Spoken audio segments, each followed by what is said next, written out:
Isang magandang araw po sa inyong lahat, mga minamahal kong mga kapatid sa Panginoon. Ito po ang inyong lingkod, si Pastor Ruel Camia po, mula po dito sa Winnipeg, Manitoba, Canada, para po sa ating pag-aaral ng Salita ng Diyos ngayon pong umaga. Welcome po sa Tinig ng Pag-asa. Akin pong inihihingi ng paumanhin kahapon ang hindi pagla-live broadcast ng inyong lingkod. Araw na po kasi ng Martes ngayon. Kahapon po kasi ay madaling araw po dumating ang inyong lingkod. Kasama ko po ang aking may bahay. Galing po kami ng Calgary. Alas 3 na po ng madaling araw kami nakarating dito sa Winnipeg. Kaya hindi na po ako nakapag-broadcast. Ganun pa man ay sa araw ng ito ay atin pong gagawin ang atin pong mga nakasanayang gawain ng pagpapahayag ng salita ng Diyos dito po sa Tinig ng Pag-asa. Araw po ng Tuesday, datnan po kayo ng pamamahayag na ito na kayo po nawa ay nasa mabuting kalagayan. Ang pag-aaral po natin ngayong araw ay pinamagatan ko pong bearing with one another.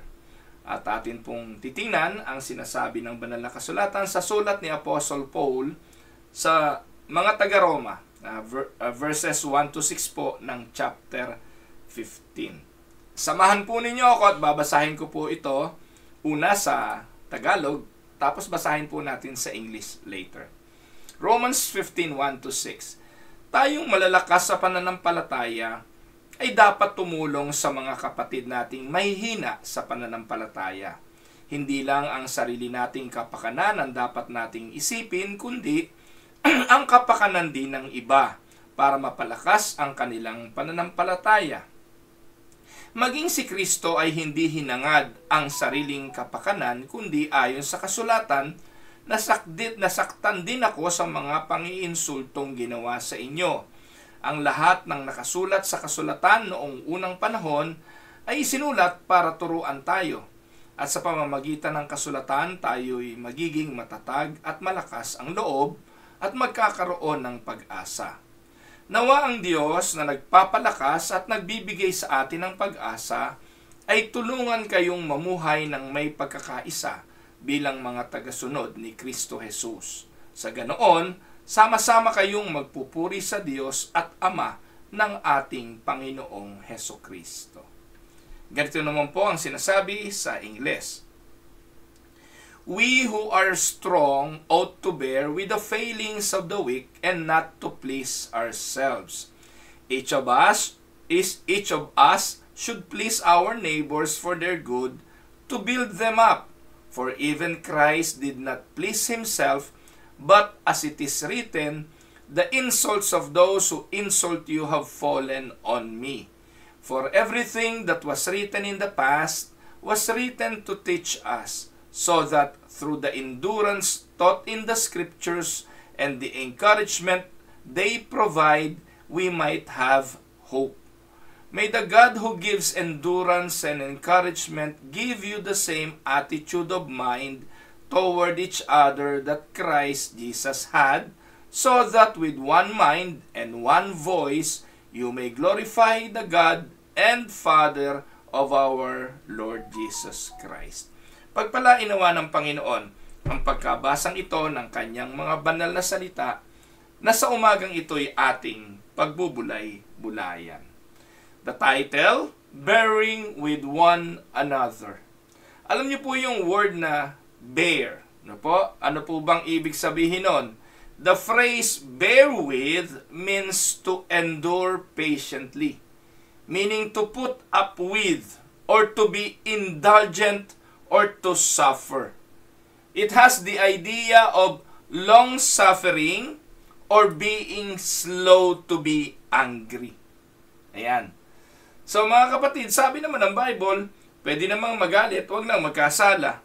Ano bang ibig sabihin nun? The contention of that verse, kung magagalit kayo, huwag mong palubugin yung araw na ikay galit pa.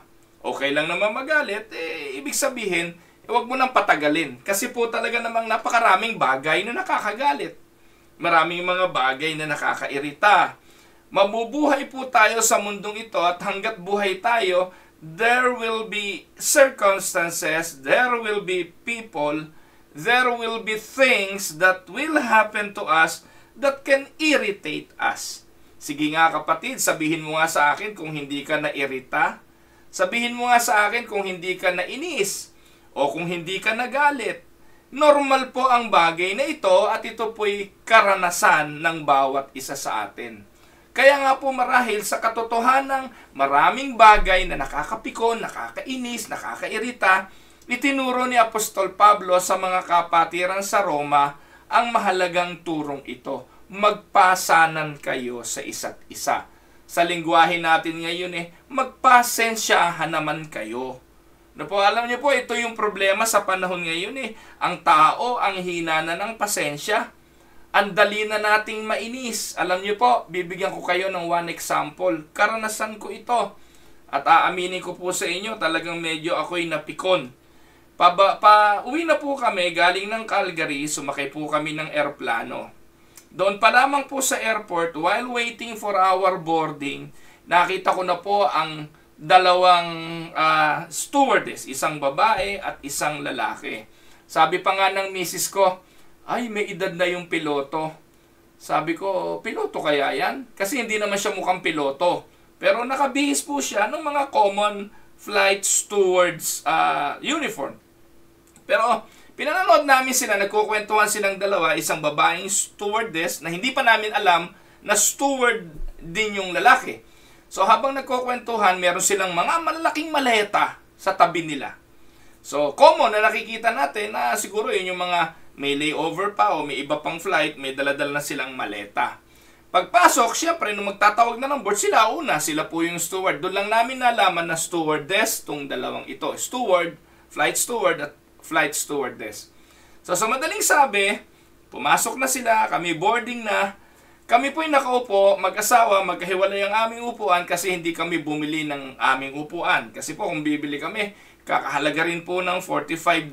Kaming dalawa, bibili ka ng upuan. So I decided na lang kung ano yung inassign na upuan sa amin, yun na lang po yung kinuha namin. Magkatapat po kaming mag-asawa, magkahiwalay kami ng upuan. Line 20 po ako, o row 20 ako, ang misis ko row 19. Ano pang aasahan ninyo, di po ba? Doon po sa row 19 and row 20, wala na pong overhead bin na pwedeng paglagyan ng aming maleta, ng aming pong carry-on luggage. Kaya sa madaling sabi, imagine niyo sa row 20 ako, yung aking luggage napunta doon sa dulong-dulo, nasa aisle 30 something na po yata yun. Hindi pala ho 20, sorry. Nasa row 10 ako, 10, no po? So, more or less, nasa harapan po ng aeroplano. But my luggage, nandun na po sa dulong-dulo, aisle 30 na po yata yun, kung di ako nagkakamali. So, imagine ninyo, so ano mangyayari?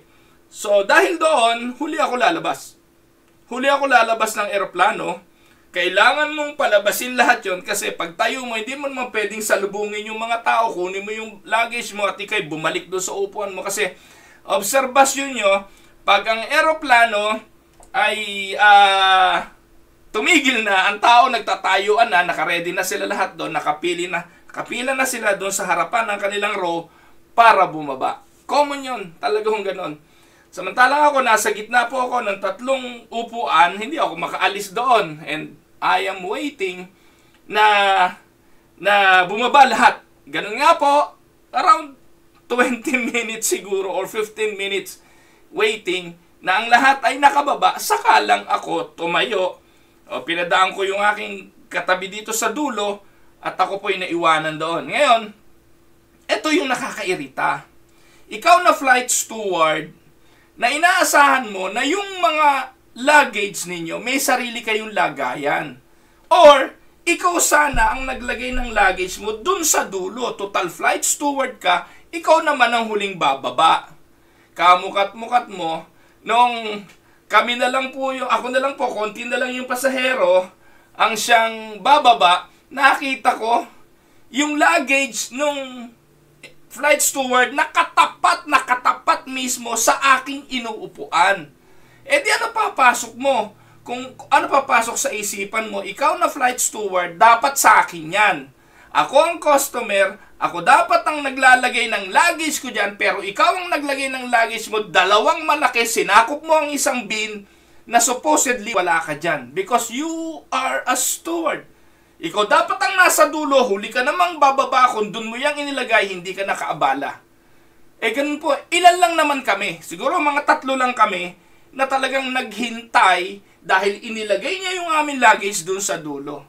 Sabi ko, hindi ko to palalampasin.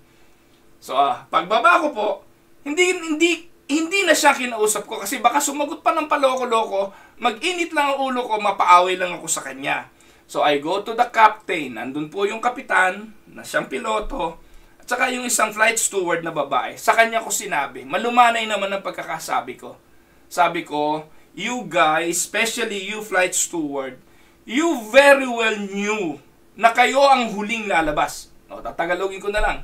Bakit hindi yung mga luggage nyo lagay nyo sa dulo para hindi nyo nakukuha yung mga bin for the customer? Humingi naman ng tawad po yung kapitan.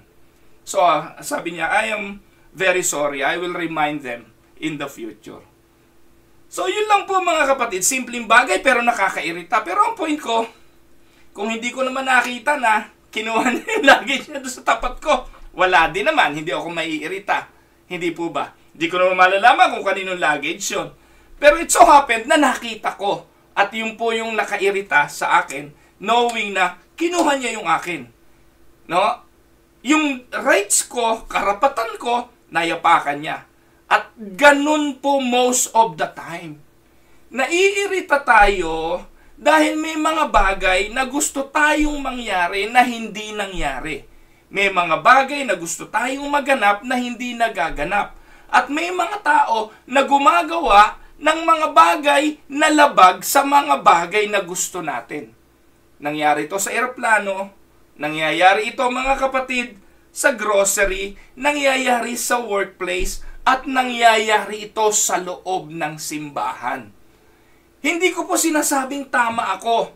Maaaring mali ako at inaamin ko sa bugso ng damdamin, maaaring nadala ako nito at hindi dapat ako naghinanakit, hindi dapat ako nagtampo, pati mga anak ko nadamay dun sa init ng ulo ko, and probably one reason pa, 2 araw akong walang sipap, wala akong masyadong tulog, hindi po ako physically, hindi ako physically okay. Dahil yung lalamunan ko, magang-maga, dahil sa kahihilik, dahil pag wala po akong CPAP machine, ay hilik po ako ng hilik. So, yun po yung nangyari sa akin. Sometimes it is okay nga po mga kapatid na event mo yung sama mo ng loob, kaysa kimkimin mo ito, sabihin mo yung mga nararamdaman mo sa halip na solohin mo ito. But sometimes nagagawa natin ito na i-vent natin ito sa mga kapatid na minsan ay hindi rin nila naiintindihan, nagiging sanhi din ng pagsama ng kanilang loob. Tama po kayo, we don't do much bearing with one another, with other believers today. Most of the time, we sound off, we run off, or run somebody else off. Sometimes we square off and we want to knock someone off. But seldom do we put up with people. So again, the bear or the phrase bear with your brothers and sisters, or bear with each other, it occurs a lot of times in the New Testament. Meaning, every time na binabanggit ito, china-challenge ang bawat isa na magpasanan sa isa't isa, na magpaalalahanan sa isa't isa, na magpalakasan sa isa't isa, at magpasensyahan sa isa't isa. Katulad ng Matthew 17:17, ang sabi ni Jesus, hanggang kailan ko kayo pagtitiisan, you perverted generation? How long shall I be with you? How long shall I put up with you? So si Jesus mismo, pikune, hanggang kailan ko ba kayo pagtitiisan? Hanggang kailan ko ba kayo uunawain? Hanggang kailan ko ba kayo makakasama? Ganyan kayo. Pero si Jesus, bagamat ganun yung term ng word niya, alam niya yung utak ng mga tao eh. Alam niya yung mga pinagdadaanan ng mga tao. Alam niya yung katigasan ng mga ulo ng tao. Alam niya yung motibo ng bawat tao. Pero tayo hindi natin alam eh. Di naman alam natin kung sinasadya talaga yung ginagawa na yun para saktan tayo. Or baka naman hindi nila intensyon na tayo'y saktan, na tayo ay gawa ng masama o ng kung anumang bagay. Hindi po ba? So, dito po sa Ephesians chapter 4 verse 2, meron pong magandang talata na magpapaalala sa atin tungkol dito sa katagang bearing with one another. Ito po ang sabi ng Ephesians 4:2. No? Unahin natin sa Tagalog. Ang sabi, maging mahinahon kayo, mapagpakumbaba, maunawain, at mapagpaumanhin. So, ayun yung bearing sa ilalim, mapagpaumanhin. Sa mga pagkukulang ng bawat isang bilang pagpapakita ng pag-ibig ninyo.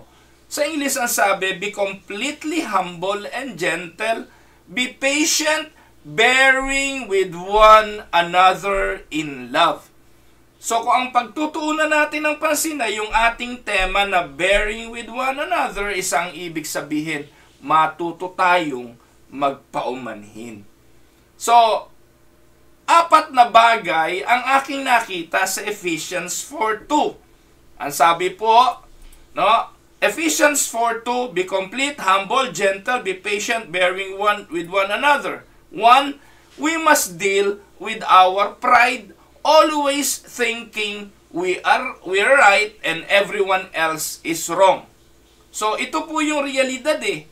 We must deal with our pride because most of the time we are thinking we are right and everyone is wrong. Just like what happened to me.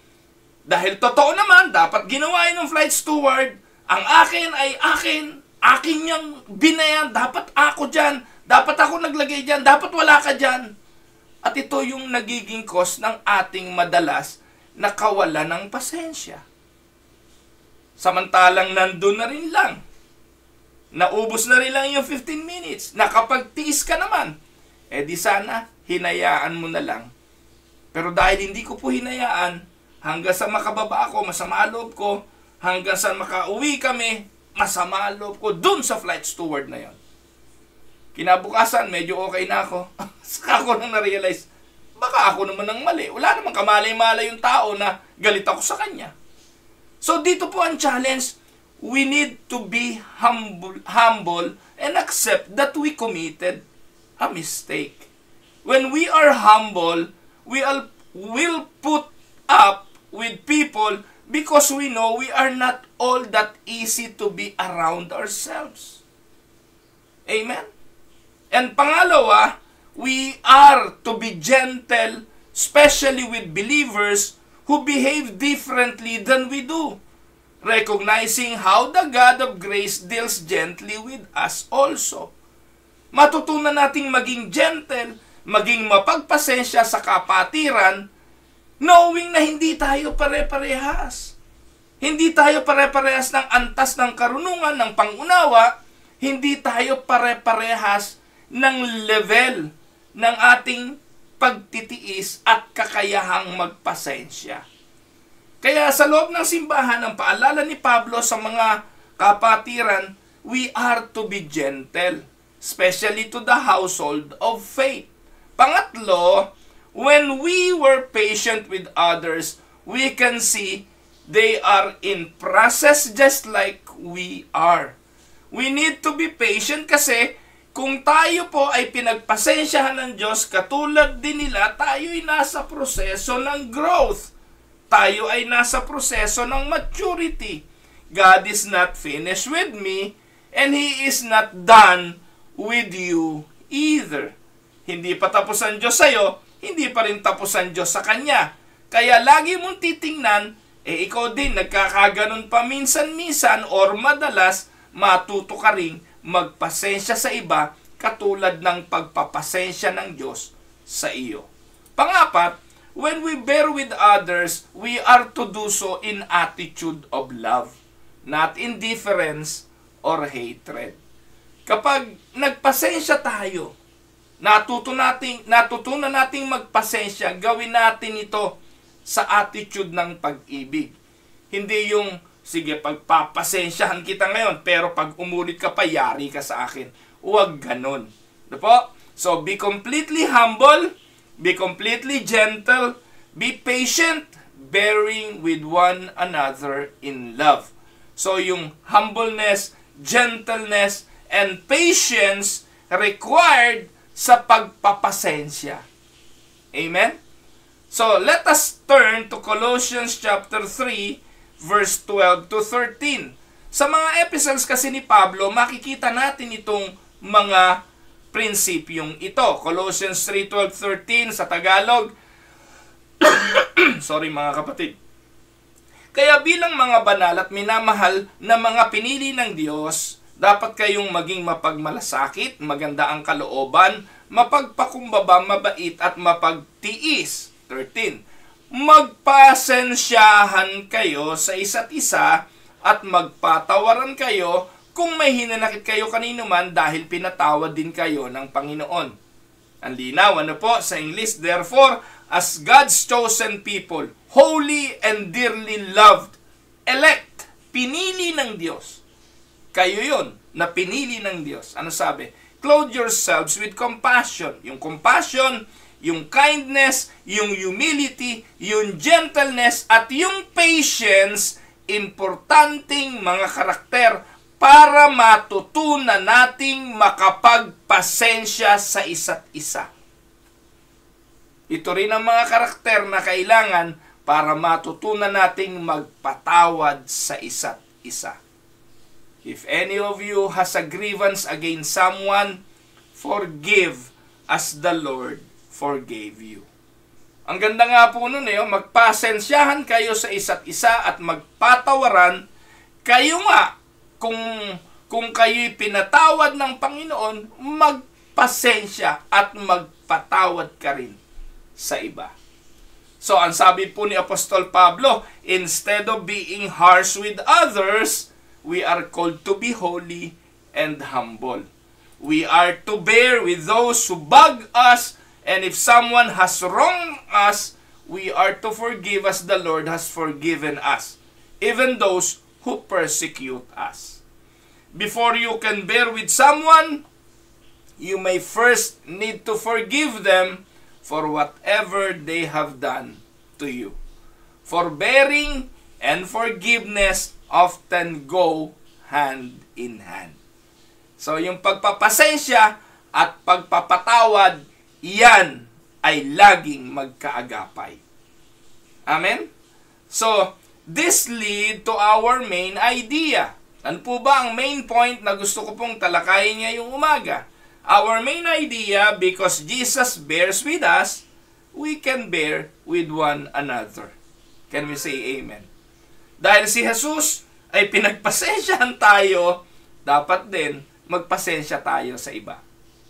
So we are called to put up with different personalities, different preferences, and different perspectives. Totoo yun Magkakaiba tayo ng gusto. Sa itlog lang, napakaraming paraan ng pagluluto ng itlog. Kahapon lang po, nadiskubre ko, nung isang araw, nasa Calgary kami, nadiskubre ko sa pamamagitan ni Mark Ancheta, isang kapatid natin sa Calgary, na pwede palang iluto ang itlog ng ganon. No po? Ako po marami ring alam sa pagluluto, pero yung iluto mo yung itlog, na ilagay mo sa isang baking pan ng muffin, yung, alam niyo po ba yung muffin pan na may butas-butas na gano'n, pagluluto ng mga muffins or ng, ano ba tawag doon? Basta yun. Tapos, doon niyo po nilagay ang itlog. Or baka baking pan talaga ng egg yun, hindi ko alam. Pagkatapos, nilagyan niya ng sinison niya, may salt, may konting cheese at hindi ko pa alam. Nilagyan niya sa oven ng 375 degrees, nilagyan niya ng tubig sa ilalim yon, Pagkatapos po 7 minutes, paglabas ng itlog, noon lang po ako nakakita ng ganong itlog. Ang sarap! Nakaporma yung itlog na parang muffins na po. At there's a lot of ways to make an egg. Kagabi, sabi ng misis ko, tatay, ang dami nating kamatis. Kasi po, nag-harvest na ako ng kamatis doon sa aking maliit na garden. Dami nating kamatis. Pwede ba pagluto mo ko ng kamatis na may itlog? Sabi ko, teka, magkaiba yan. Itlog na may kamatis o kamatis na may itlog? Kamatis na may itlog. Ibig sabihin, hindi maraming itlog na konting kamatis. Ang gusto ko, maraming kamatis na konting itlog. Nakuha niyo po yung sinasabi ko. Those are just example na if you're going to cook an egg, depende sa preference, depende sa gusto ng tao, mailuluto ang itlog ng iba't ibang klaseng luto. Pumunta po kayo sa restaurant, order kayo ng Tapsi. Ang tatanungin nung nagsaserve sa inyo, how do you want your egg? Well done, sunny side up, over easy. Ang dami yung itlog. Pwedeng scrambled egg, pwede yung lang scrambled egg, pwede nyo lagyan ng onion, pwede nyo lagyan ng kamatis, pwede nyo lagyan ng bell pepper, iba-iba. Now, anong ibig sabihin nito? Pag nagtanong ka sa isang tao, anong gusto mo? You will hear a lot of answer. Different answers. At sa ganitong kalagayan, darating yung panahon, paano ko sila mapagbibigyan? Ang problema, hindi lahat mapagbibigyan mo. Hindi lahat maiintindihan ka at hindi lahat kapareho mo. At sa ganung kaparaanan, ito'y magkikreate ng conflict. Magiging cause ito ng hindi pagkakaunawaan, magiging dahilan para kayo magkaroon ng kaguluhan. Kaya marahil dito sinasabi ni Apostol Pablo, magpasensyahan kayo. Itlog lang yan eh. No? Pwede ba na yung itlog na gusto mo, dahil gusto ng kapatid mo at mahal mo ang kapatid mo, pagpasensyahan mo muna yung gusto mong itlog at kainin mo yung itlog na gusto niya. Nakuha niyo po? Ganun po minsan eh. Minsan dahil gusto nating ipilit yung gusto natin, hindi tayo makapagpasensya, lahat ng laban sa atin, lahat ng hindi natin kaparehas, kaaway na natin. We put walls, and because of that walls, the walls of indifference, nagiging cause ito ng problem within the context of a church. Nakuha niyo po mga kapatid? Kaya napakahalaga ng bagay na ito, bearing with one another. So, let us go to our text. Puntahan po natin yung binasa kong teksto. No? Sabi po, there are 6 ways to bear with those who annoy us.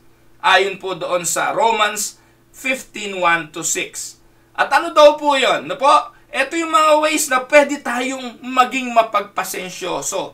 6 na verses sa 6 na talata. Makikita natin yan at iisa-isahin po natin yan. 6 ways to bear with those who annoy us. 1, put up.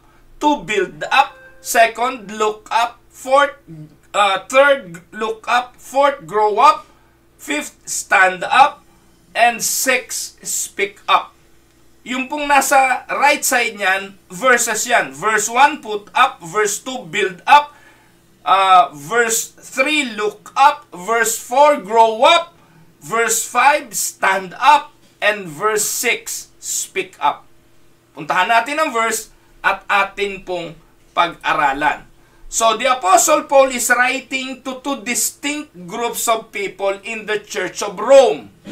Dalawang distinct people, group. One are the weak and the other are the strong. And each group grated on the other. Yung mga mahihina at yung malalakas at sila ay hindi makapagpasensyahan. Sinasabi nung mahina, mahina pa kami, dapat pagpasensyahan nyo kami. Sinasabi naman ng mga malalakas, kailan ba kayo lalakas? Kahihina nyo. Ang tagal-tagal nyo na, ganyan pa rin kayo. And because of that, nagkakaroon ng friction, nagkakaroon ng banggaan, hindi naman totoo na sabay-sabay ang bawat miyembro ng simbahan ay sabay-sabay lalago. Nakuha niyo po? Kaya tandaan po ninyo, hindi uubra na ang pastor ay maging nandun na lang sa pulpito lagi magtuturo at titingnan na ang mga kaanib ng simbahan ay pare-parehas ng level ng understanding. That will be a folly at magiging kapalpakan ng ministro ng Diyos at ng pastor na ang iyong ituturo ay parating pantay-pantay. Hindi mangyayari yun. Ikaw na pastor, dapat mong maintindihan, maging sa mga anak mo, kung tatlo ito, iba-iba ng understanding, iba-iba ng manner of learning, at iba-iba magtanggap ng mga pagtuturo at disiplina. Kaya dapat maging marunong ang pastor. Hindi po pwede isang sistema fit sa lahat. Alam niyo po mga kapatid, kaya ako lagi ko itong sinasabi doon sa mga taong sarado na meron takip sa mata na sinasabing ganito lang dapat ang sistema pagdating sa simbahan. Na ganito lang dapat ang kanta pagdating sa simbahan. Na ganito lang dapat ang pamamaraan pagdating sa simbahan. Hindi po pwede yun. Kaya nga nagkaroon ng iba't ibang mga system on how to teach the truth kasi iba-iba ang tao na pinaglilingkuran.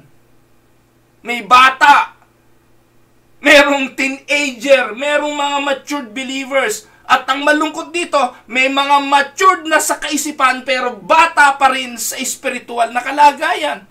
Ikaw, pastor, how are you going to handle that? You need to be wise. You need to be learned on how to deal with this. At si Pablo, isang bagay ang binigyan niya ng emphasis. Kailangan kayong magpasensyahan sa isa't isa. Yung malalakas, ibangon yung mahihina. Turuan yung mga mahihina. Nakuha niyo po? So, each group sa Rome, sa Church of Rome ay nagbabanggaan. Yung mga strong saints had no problem eating meat sacrificed to the idols. Yung mga strong, alam nila, hindi naman issue itong pagkain, hindi naman yung pagkain ang nakakapagpasama sa tao, hindi naman yung pumapasok, kundi lumalabas. Alam nila yon kasi they are strong. Yung mga weak, hindi nila alam yun Mga bata pa lang sila. Ang pinag-uusapan po rito, yung mga doctrinal things, mga doktrinang alam na nung iba. Ito mga bago lang sa church. Bakit ba tayo walang ganito? Ba't ba natin ginagawa yan? Ba't ba yung mga creed na yan inuusan? Wala silang malay doon. Pero kung i-impose ng mga malalakas sasabihin, gawin nyo to dahil kailangan nyo itong gawin, dahil ginagawa namin ito, maglalayasan yung mga yan. Nakuha nyo po? Kaya kailangan kayong malalakas, kayo ang mag-adjust. Kung ikaw ay gustong-gustong kumain, dahil alam mo naman na yung pagkain nun hindi makaka-apekto sa'yo, pero para sa kapatid mong mahina, magpasensya ka.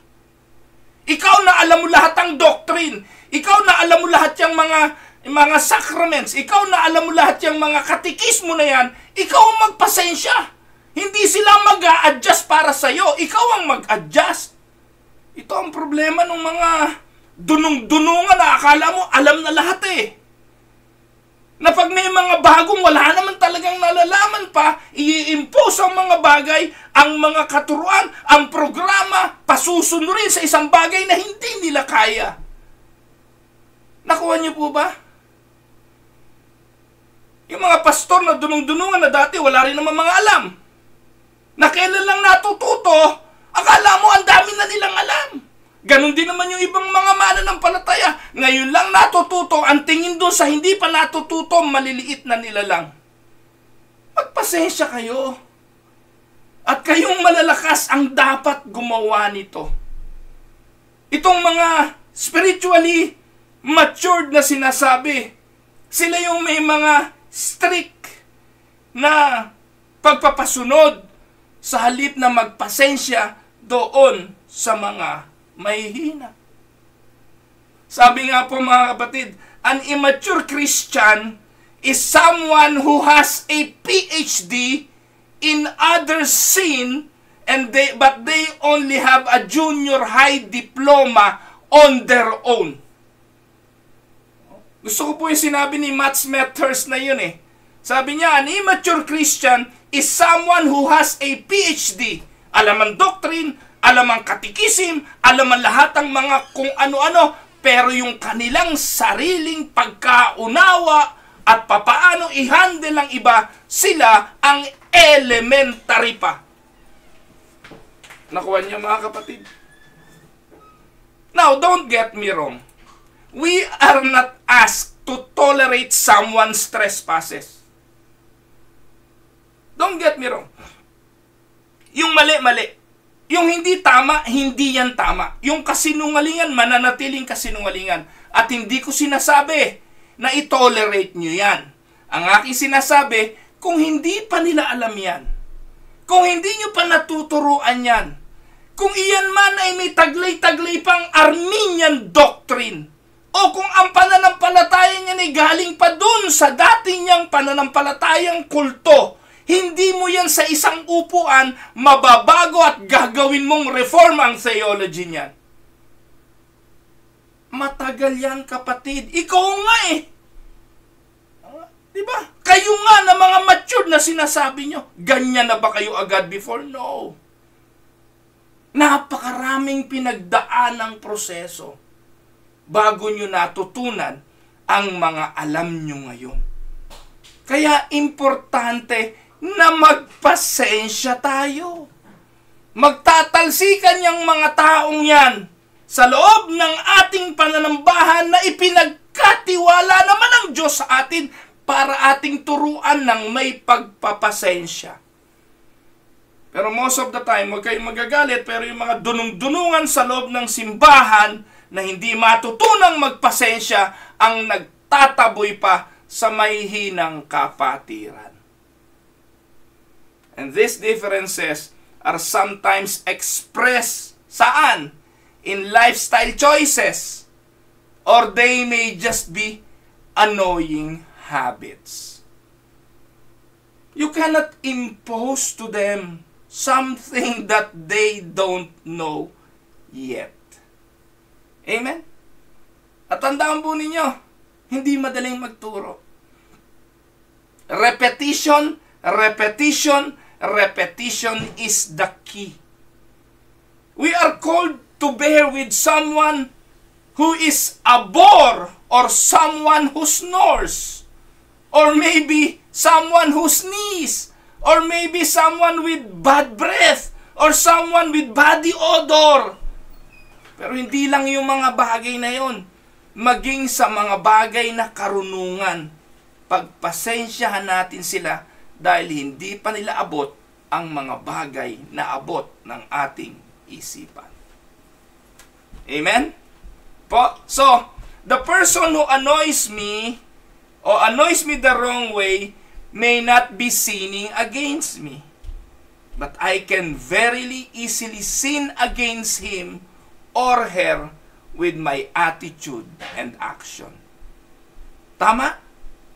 So, tingnan natin ang talata, ating pag-aralan, isa-isa yung 6 na bagay na sinabi ko. 1. Put up. Verse 1. Romans 15:1. We who are strong ought to bear with the failings of the weak. Yan yung binabanggit ko. Ikaw na malakas. Magpasensya ka sa mahina.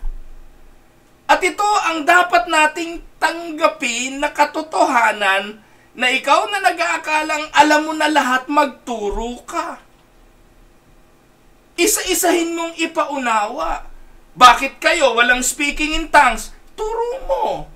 Bakit tayo? Hindi na tayo, hindi ka na kumakanta ng mga praise and worship. Mali na ba pag kumanta ng praise and worship? Kulto na ba kapag may praise and worship? O ilagay mo lang sa gitnang perspektibo? Hindi po ba? Minsan dahil lang sa kanta, nagkakawatak-watak. Gusto mong kumanta ng mga puro salter, hindi mo nga alam ang tono pag pipilitan mo ipakanta sa iba.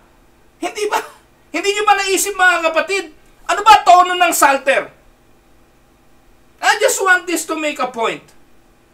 Sinabi ba ni David, eto tono niyan? Hindi nyo nga alam kung ang tono niya, lundagan din eh. Ang tono yung high beat din. No? Hindi natin alam kung ano tono niyan. Ang naglapat ng tono sa salter, tao din. Anong uri ng tao naglapat niya? Sigurado ba kayong puspos ng Espiritu Santo? Ginawa rin yan, mga kapatid, ng tao Bakit sa panahon ngayon, hindi na pwedeng gumawa ng beat? Hindi na pwedeng gumawa ng bagong tono? Paano kung sumulat ako ng ibang tono ng Psalms? Ibig sabihin, dahil wala yan sa Psalter hymn na kinakasanayan nyo, nagkakasala na ako, kulto na ako, ano kayo? Nakuha nyo po mga kapatid. Kaya wag niyong sarhan na para kayo may tapete rito na ito na lang yung tama para sa inyo. Pasanin ninyo yung mahihina na hindi pa nauunawaan ito. Minsan, dahil lang sa pagpipilit mong maging iba, ano nangyayari? Yung mga tao hindi ka naiintindihan at yung mga tao na dapat ipaunawa mo, lumalayas tuloy sa circle ng iglesyang pinaglilingkuran mo. Natatawa nga ako pati mga pastor ngayon, nakiki-John Calvin, nagpapatubo ng balbas, papatubo. Bakit? Ganun na ba ka-idolo ngayon? Bawal nga mag-idol Si Calvin nga, hindi nalalaman kung saan nakalibing pero yung mga pastor ngayon, para magmukhang luma at magmukhang mabaho, pinipilit magpabalbas na hindi naman bagay. Nakikita ko kaya ako po, andun ako sa gitna. Nandun ako lagi sa perspektibo na maiintindihan ba ako at hindi ako magmumukhang alien. Na hindi ako magmumukhang out of this world. Na ang salita ng Diyos, bagamat nasa Biblia ito, ay naipapaunawa ko with relevance. Kasi yung po ang sinasabi ni Apostol Pablo the Bible will be relevant to people. Hindi ito magiging out of this world. Maiintindihan at maiintindihan ito. Pero, maging doon sa loob ng simbahan na katagal-tagal na hindi maunawaan dahil hindi matutunan ng mga malalakas na magpasensya. Ito po. So, ito yung first thing we are called to do, to put up with people. We who are strong, the stronger believers are to bear with believers who mess up. When Paul uses the word obligation, he is saying we are bound by Christ. We are obligated as strong believers to bear with the failings of the weak. Because Jesus bears with us, we can bear with one another also. Amen? Alam niyo mga kapatid, in an age of cancel culture, in an age where hypercritical Christianity emerge, we are called to endure the frustrations of living closely with others. And as we tolerate disputable matters we disagree with, or as we simply put up with personality quirks and preferences, kailangan nating matutunan ito. We are challenged to restrain our natural reaction towards odd or difficult people by just letting them be themselves without thinking they need to become just like us. Di ko naman sinasabing makipag-compromise. Sabi ni Pablo, sa mahina ako'y naging mahina. Sa mangmang ako'y naging mangmang. Pero hindi siya naging makasalanan sa mga makasalanan. Alam niya ang boundaries. Si Jesus nakisalo sa maniningil ng buwis, sa mga tulisan, pero hindi niya ginawa ang mga ginagawa ng mga ito. Magpasensya. The key is found in the last part of the verse, and do not please ourselves. Bear with the failings of the weak, and not to please ourselves. Anong ibig sabihin nun? It is always been easy for saints to get sideways with one another. Minsan yung pagpipilit natin, hindi, yan ang nakasulat, yan ang ating pinagkaisahan, yan ang ating pinaniniwalaan. Hindi pa nga niya naiintindihan yun Ipagpipilitan mo, hindi huubra yun.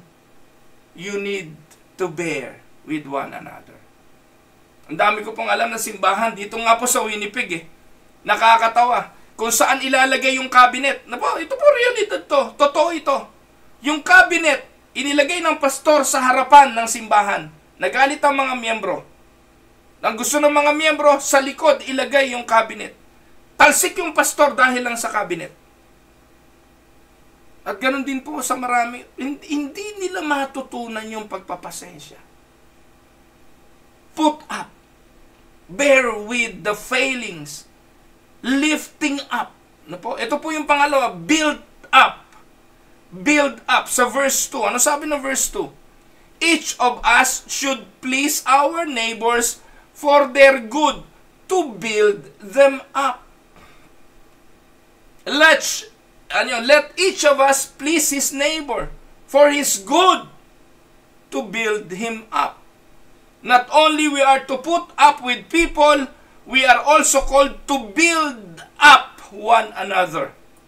When we bear with one another, we allow God to use us to help construct Christians. When we blast away at people, we willingly or unwillingly participate in the process of tearing them down. Amen?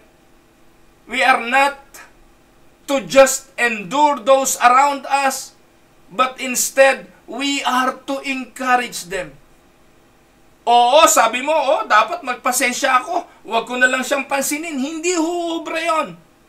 Hindi ka tatagal ng ganon. Ang importante, yung tao na nagiging cause ng iyong pagpapasensya, maturuan mong lumago. Maturuan mong maunawaan yon at i-encourage mo siya na matutunan yon. Our aim is to be a disciple-making church.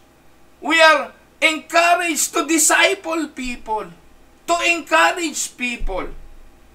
God is committed to building people up and is greatly grieved when we demolish what He has designed. Paano natin dinidemolish? Minsan tayo yung dapat magpasan, tayo yung tumulong, tayo pa yung nagbabagsak. 1 Thessalonians 5:11. Therefore, encourage one another and build each other up, just as in fact you are doing. Part of building others up is recognizing we might irritate others. Is there anything you're doing right now which annoys those around you? And if you know you're annoying people the wrong way with something you are doing, then maybe you should change. Amen? Ngayon, totoo naman yun. May mga bagay na kapag itinuro ka, di naman nila maiintindihan. Pero patuloy mo tong gawin. Patuloy mo tong maging cause ng encouragement sa iba.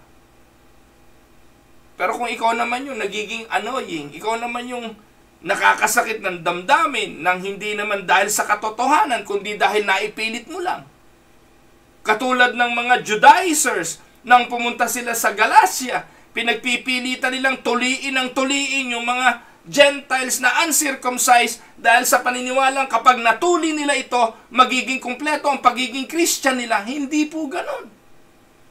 Kaya galit na galit si Apostol Pablo Nagiging additional burden para sa mga hintil ang bagay na yon sa paniniwala ng mga Judaizers na kailangan silang matuli. Very annoying doon sa mga taong naturuan ni Pablo na ang kanilang kaligtasan ay sa biyaya ng Diyos sa kanilang pananampalataya, hindi sa pagtutuli o sa pagsunod sa kautusan. Mga kapatid, because Jesus bears with us, we can bear with one another. Amen? So put up, build up, and third, look up. Kaya lang po nating mag-build up if we are looking up. Amen? Kaya natin magpasensya sa ating mga kapatid. Kaya natin mag-encourage sa ating mga kapatid if we are going to look up. Verse 3. For even Christ did not please Himself. Christ, Diyos na yon. Siya yung Kristo. Siya yung Diyos na nagkatawang tao. pero hindi niya, ano tawag doon? He did not please himself. Christ came as a servant. Sabi niya, my food is to be obedient to the will of my Father. For Christ did not please himself, but as it is written, the reproaches of those who reproach you fell on me. And as we fix our eyes on Jesus, we will be reminded he did not come to be served, but to serve and to give his life a ransom for many. Mark 10:45. Jesus embraced the insults of irritating people. He didn't please himself, and he took on reproaches which were not his to bear. So good could come to others. Amen? Now, if you find yourself getting irritated and annoyed all the time, it's probably because you are not looking up enough. Maybe you are looking only to yourself. You are looking only to what you need, to what you desire, and by doing that, you are serving the self and not God.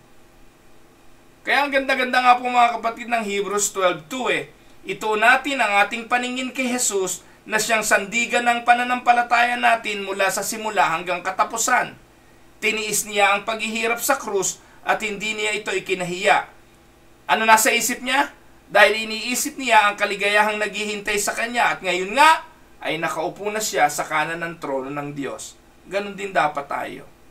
Let us fix our eyes on Jesus, the pioneer and perfecter of faith.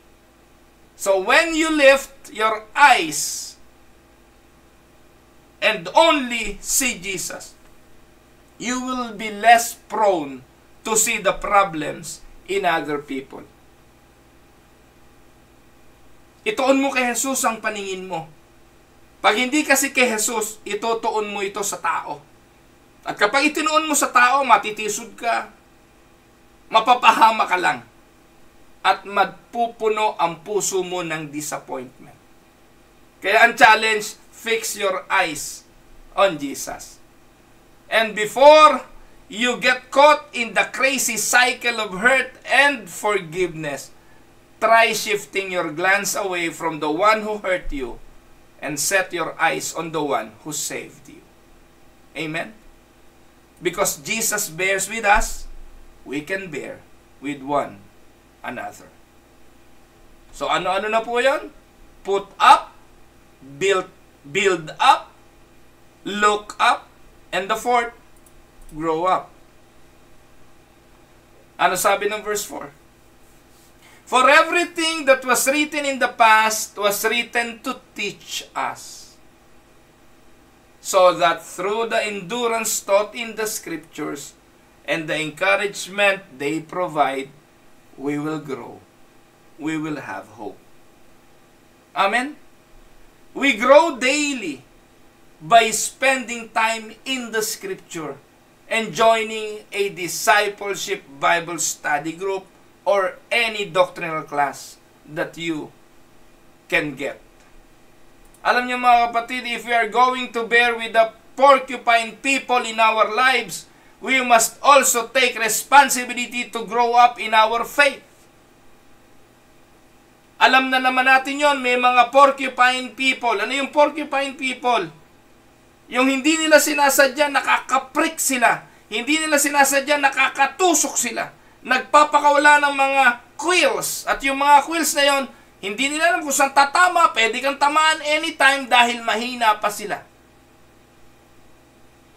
Pero ikaw, you need to take responsibility. You need to grow. Kasi pag ikaw ay lumalago, naiintindihan mo, mahina pa siya, pagpapasensyahan ko siya. Amen? Pero ang malungkot, ikaw na sinasabing matured na, ikaw naman ang ubod ng sensitive. Ikaw yung nagsasabing, alam mo na lahat, ubod mo naman ng sensitive. Konting makakali ka lang, galit ka, pikon ka. Yung mga Kristiyanong, sabi nga ni Pastor Ruben, mga Kristiyanong pulburon. Si Pastor Ben ba may sabi nun? Hindi ko po matandaan kung sino. Parang si Pastor Ben Del Rosario nga yata. Hindi. Si Kuya Manix po pala. Sorry, napaghahalo-halo ko na. Ang amin pong assistant to the pastor pala. Sabi nga ni Kuya Manix nung Sunday, maraming mga Kristiyanong pulburon. Mukhang solid, mukhang matigas, pero mahipo mo lang, durog. At maraming mga tao sa loob ng simbahan, mga pulburon.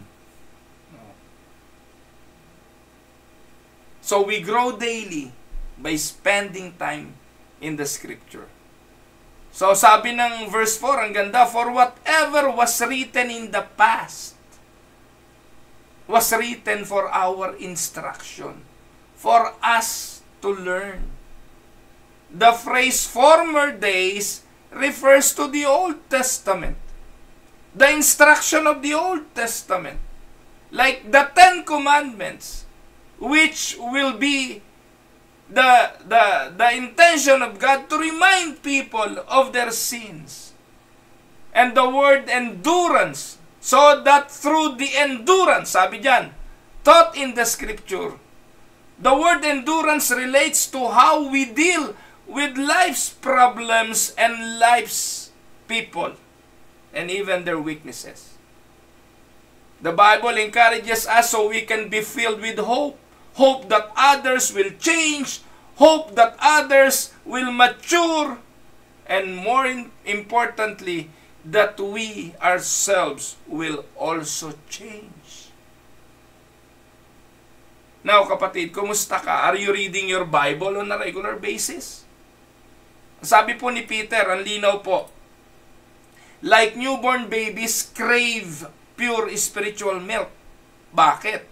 So that by it you may grow up in your salvation. It is impossible to grow as Christian if you are not allowing God's Word to enter your life. It is only through the Word of God. We begin to change when we soak ourselves in Scriptures, and because Jesus bears with us, we can bear with one another.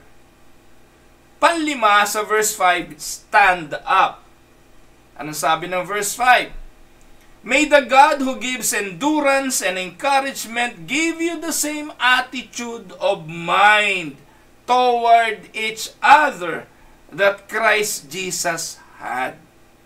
And since God bears with us, we must be willing to stand up with those who have fallen down or are just different from us. Sabi ng verse 5, may the God of endurance and encouragement grant you or give you the same attitude. God's heart is for the church to be united. God's heart is for the church to stand together. Gaya na binabanggit doon sa Acts 4:32. Ano ba sabi doon? All the believers were one in heart and they are one in mind. No one claimed that any of their possessions was their own, but they shared everything they had. Ang gandang picture, no? Bagamat hindi natin ini-encourage ngayon yung sharing of resources na pagsamasamahin natin ang mga property natin. Pero ang magandang makita natin yan, they have one heart and they have one mind. Amen? They stood up for one another. Handang ipagtanggol ng mga miyembro yung pastor, handang ipaglaban ng pastor yung kanyang mga kaanib, handa silang magtulungan sa isa't isa, handa silang magpasensyahan, handa silang mag-build up one another. Ang ganda ng paalalang ito ni Apostol Pablo dito po sa aklat ng Roma. Amen? And because Jesus bears with us, we can bear with one another. At panghuli, speak up. Verse 6. So that with one mind and one voice, you may glorify the God and the Father of our Lord Jesus Christ. This is the ultimate goal. The ultimate goal of every church, of every believer, is the glory of God. The reason why we are to bear with one another is so that we can bring glory to God. Amen? Ang reason kung bakit kailangan nating pasanin, pagpasensyahan ng isa't isa, ay upang makapagbigay tayo ng kaluwalhatian sa Diyos. Yung phrase na one voice, ang ibig po sabihin yan, one accord. And one voice and one accord is only possible when there is no contention or strife. Amen? Sabi ko nga sa inyo minsan, mga kapatid, yung pagkanta lang, yung pagkanta, hindi lahat nakakarinig ng tono. Hindi lahat ay may tonong kumanta. May mga tao talagang bingi pagdating sa tono na ang tawag natin ay sintunado. Paano natin sasabayang kumanta ang sintunado? Hindi po ba? Ang sakit nun sa tenga. Pero mga kapatid, pagdating po sa usapin ng pagbibigay luwalhati sa Diyos, hindi na minsan importante ang tono. Nakuha niyo? Kaya para sa akin, ang mahalaga lagi, yung liriko ng kinakanta. Kung hindi naman yung lyrics ng kanta ay self-serving, kung hindi naman yung lyrics ng kanta ay para purihin ang sarili, at ang lyrics naman ng kanta ay pagpupuri sa Diyos, I have nothing against that. Merong mga dogmatic dyan, ayaw nang kumanta ng kung anong kanta sa church. Nagkakaraoke naman. Nagkakakanta naman ng My Way. Anong kaipokritohan yon? Iba ba yung kanta sa simbahan at iba yung kanta pag kumakanta ka na ng My Way sa karaoke? Walang lokohan. Kung paano nakapagpapasensya ka sa kapatid na kumakanta lang naman ng kantang laklak. Kabilin-bili na ng lola. May mga kapatid din sa church na gusto lang kumanta ng mga awiting espiritual. Na kumakanta ng himno. Ayaw ng psalter. Dapat matuto ka rin magpasensya. Ang importante mga kapatid, kapag nananambahan na kayo, nagkakaisa kayo, na yung kinakanta nyo, hindi para sa inyo, hindi para sa tao, ipinapaunawa mo na kakantahin natin to with one voice para sa Diyos. At ang kaluwalhatian ng Diyos, ang hahanapin natin. Yan ang dapat ipinapaunawa. Dahil kahit psalter ang kinakanta niyan, kung ang puso niyan ay wala sa Diyos, wala rin naman silbihan. Nakuha niyo po ba mga kapatid? Ang importante yung motibo ng puso. At ang hahatol doon, hindi ikaw ang Diyos. So when we allow other believers to bug us, when our worship will be short-circuited, and our service will be splintered. When we allow our other believers na i-anoy tayo, pati pagsamba maapektuhan. What do people hear from the church when we are griping about each other? How can they learn about God's glory if we are not speaking up with one voice in order to make Him look good to others? When we stand up, we are to speak up in praise to the Lord according to Nehemiah 9:5. Stand up and bless the Lord your God from everlasting to everlasting. Kataga ito ni Nehemiah nung panahon na natapos ang pader ng Jerusalem sa Nehemiah chapter 8. Maghapon nangaral si Ezra at ang mga tao'y mga nakatayo. Sama-sama sila with one voice. They worship and they glorify God. Now, do you want to learn to bear with others?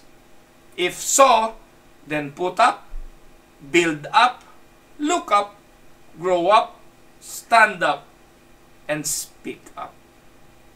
Here are some action steps that you can do. 1, make a list of the people who annoy you.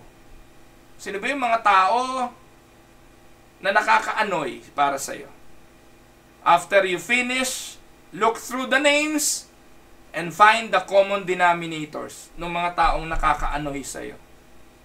Minsan nakikita mo, minsan preference mo lang yun eh. Kaya ka naaanoy kasi yung mga taong ito ay hindi nakakamit ng expectations mo. Baka naman ang kailangan ikaw mag-adjust ng expectations para hindi ka maanoy. Amen? Pangalawa, pray for the list of problems o problem people for 2 weeks. Sabi nila, yung 2 weeks ay malaking bagay, 14 days, para patayin ang bakterya. Pero ang sabi po ng iba, 21 days ang kailangan. Kaya nga yung antibiotic ay dinodoble minsan. Pero kapag naman ang antibiotic, kapag naman ang infection ay hindi ganun katindi, 7 days antibiotic lang, okay na. Pero para makasiguro, 2 linggo, doblehin mo, 2 weeks. Pero para sa iba, sabi, sobrang antibiotic na yan, durug na ang bakterya niyan. Pero ikaw, kung nandun pa rin yung annoyance mo sa tao, try praying for those people 2 weeks.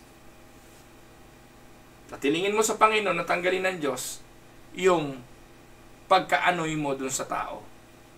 Then pangatlo, ask God to change you. Minsan tayo nananalangin, hiling natin, baguhin ng Diyos yung tao eh.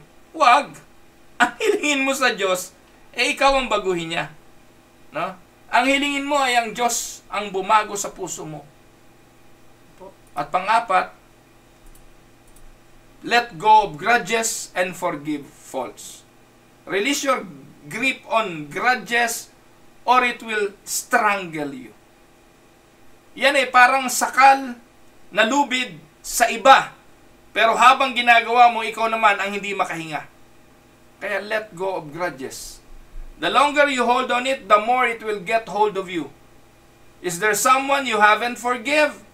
It's time to let go of that grudges and forgive faults. 5. Restore a broken relationship. Mga kapatid, walang bagay na hindi na pag-uusapan. At minsan, yung akala nating walang pag-asa, may pag-asa. Yung akala nating irreconcilable, nare-reconcile. At ang lalo na po sa iglesia, kapag marunong tayong tumanggap ng kamalian, marunong tayong magpakumbaba, pwedeng magsimula uli. What one positive step can you take this week to mend a fractured friendship? Do you need to make a call? Or send someone a note? Or go to him and ask forgiveness for reconciliation? Number 6, perform an act of service. Loving feelings tend to follow loving actions. Amen? If you wait for the feelings, you may be waiting a long time. Loving feelings tend to follow loving actions. Kaya perform an act of service. So, importante ito mga kapatid. At gusto ko pong wakasan ang mensaheng ito tungkol sa kwento ng isang Robin. Alam niyo ba yung Robin? Hindi si Robin yung kapartner ni Batman. Ito po yung Robin. Ito pong ibon na ito ay nagpugad sa aming deck. Napakalaki po niyan. Yan po ay, kala natin maliit. Malaki po yan kaysa sa Maya. 3 laki po yan kaysa sa Maya. Yung Maya maliliit, di po ba? Yan Robin, medyo malaki yan. Ang ganda po niyan. Tuwing umaga po yan, ay nalipad sa aming yard. No? Pabalik-balik. Mag-asawang Robin. Palitan po sila paggawa ng pugad. Yan. Pero yung pong Robin ay territorial. Territorial yan. At yan po ay madaling, tawag doon? Magalit na ibon. Kapag meron kang ginawa sa kanya, they will take it personally. May isang kwento po ako nabasa tungkol sa Rockin' Robin. Ano yung Rockin' Robin? Isang araw daw, itong mag-asawa ay nakarinig ng mga kalabog sa bintana nila. Bintana, glass window. At every morning, narinig nila yung kalabog na ito, walang tigil ng kalabog. At nakita nila, itong Robin ang siyang gumagawa nung pagkalabog na ito sa kanilang bintana. It was during that time kasi na naglagay sila ng tawag doon, yung parang blinds doon sa kanilang bintana na nagre-reflect sa labas. Ang nakikita ng Robin, yung kanyang reflection dun sa salamin, at territorial nga itong mga Robin, naiinis siya kapag nakakakita siya ng ibang ibon na katulad niya. So ang ginagawa niya, binabangga niya ng binabangga yung kanyang imahe dun sa bintana na nagke-create naman ng matinding ingay doon sa bahay ng mag-asawa. Kaya para wag masira yung salamin at yung Robin ay wag mapinsala at baka mamatay pa, tumama yung ulo sa salamin, tinanggal na lang nila yung blinds na nagiging cause ng reflection ng Robin doon sa bintana. Mga kapatid, I see 4 lessons we can apply to our lives because of the Robin. 1. Tatapusin ko po rito. Some of us are fighting imaginary battles as we invest our energy in aggressive outbursts against people who are not really our enemies anyway. Katulad ng Robin na ito, inaatake niya yung bintana, inaatake niya yung salamin, na hindi niya naiintindihan na ang inaatake niya ay ang kanyang imahe. Kapatid, ikaw na nasa church, every time na may aatakihin ka sa loob ng simbahan, hindi mo nalalaman, kapatid, na ito ay pag-atake sa iyong sarili. Any energy in aggressive outbursts against people na inaatake natin na hindi naman pala ating kaaway. We often attack in others that we don't like in ourselves. I wonder how many times we get upset with people precisely because they exhibit the same tendencies we have. Second, when we unload on others, we get distracted from our purpose in life. Dahil ginagawa yan ng Robin araw-araw, wala siyang ginawa kundi banggain ang bintana. Hindi na siya nakagawa ng pugad para sa kanyang pangingitlog. Hindi na siya nakagawa ng mga inakay para dumami ang kanyang lahi. Naging focus na lang siya sa pag-atake ng pag-atake sa sarili niyang imahe doon sa bintana. Ganon din ang nangyayari sa iba. Kaya ang church hindi na makaunlad, hindi na makalago, hindi na magawa yung kanyang purpose to evangelize kasi nakafocus na lang sa pag-atake ng pag-atake sa sarili niyang imahe. Hello? Pangatlo, fighting people are not only hurts others, but it also hurts us as well. Ganon din po ang nangyari sa Robin. Sa kagustuhan niyang saktan ang imahe, hindi niya alam siya ang nasasaktan. Kamay niyang ipinapalo ang nasasaktan, ulo niyang ibinabangga at tuka niyang itinutuka ang nasasaktan.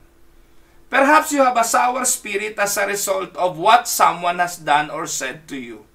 Or maybe you are resentful at God for what's happened in your life. Sabi ng Proverbs 14:10, each heart know its own bitterness. Are you blinded by bitterness? Do you have any unresolved anger?